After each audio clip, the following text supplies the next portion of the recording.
हे आहेत आपल्या नाशिक महानगरपालिकेचे कारनामे. हो, नाशिक महानगरपालिका. नाशिककरांच्या समस्या सोशल मीडियावर टॅग करा, प्रशासनापर्यंत पोहोचवा असे आवाहन एकीकडे नाशिक महानगरपालिका प्रशासनाकडून केले जाते, मात्र नागरिकांनी त्याच सोशल मीडिया व्यासपीठावर आपल्या समस्या मांडायला सुरुवात केली, प्रश्न विचारले आणि विकास कामांबाबत जाब विचारला की कमेंट सेक्शन बंद.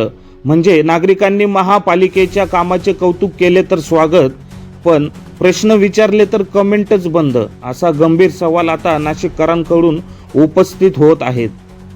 सिंहस्थ कुंभमेळ्याच्या पार्श्वभूमीवर नाशिक शहरात कोट्यवधी रुपयांची विकास कामे सुरू आहेत. रस्ते, पूल, वाहतूक व्यवस्था आणि विविध पायाभूत सुविधांसाठी मोठ्या प्रमाणात निधी खर्च केला जात आहे.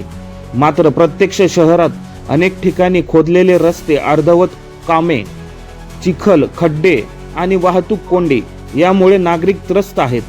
या समस्यांबाबत नागरिक महानगरपालिकेच्या सोशल मीडिया पोस्टवर प्रतिक्रिया देत असताना काही संबंधित पोस्टवरील कमेंट सेक्शनच बंद असल्याचे समोर आले आहे.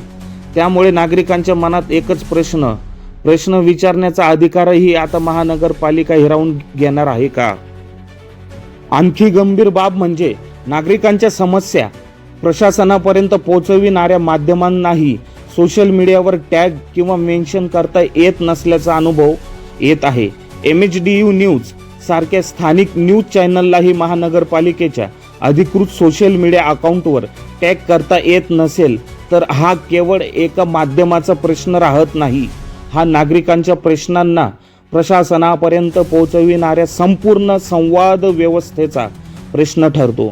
एकीकडे तुमच्या समस्या आम्हाला टॅग करा असे सांगायचे आणि दुसरीकडे नागरिकांनी प्रश्न विचारण्याची वेळ आली की कमेंटचा मार्ग बंद करायचा. ही नेमकी कोणती कार्यपद्धती?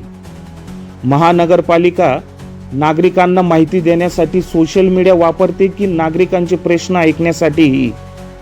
नागरिकांनी प्रश्न विचारणे म्हणजे विकासाला विरोध नाही, उलट कोट्यवधी रुपयांचा निधी खर्च होत असेल तर कामाचा दर्जा काय, काम कधी पूर्ण होणार आणि नागरिकांची सुरक्षितता कोण पाहणार हे विचारण्याचा नाशिककरांना पूर्ण अधिकार आहे. त्यामुळे कमेंट सेक्शन बंद करण्यामागचे नेमके कारण काय? माध्यमांना टॅग करण्यावर निर्बंध का येत आहेत आणि नागरिकांनी आपल्या समस्या मांडायच्या तरी कुठे याचे स्पष्टीकरण महानगरपालिका प्रशासनाने देणे गरजेचे आहे.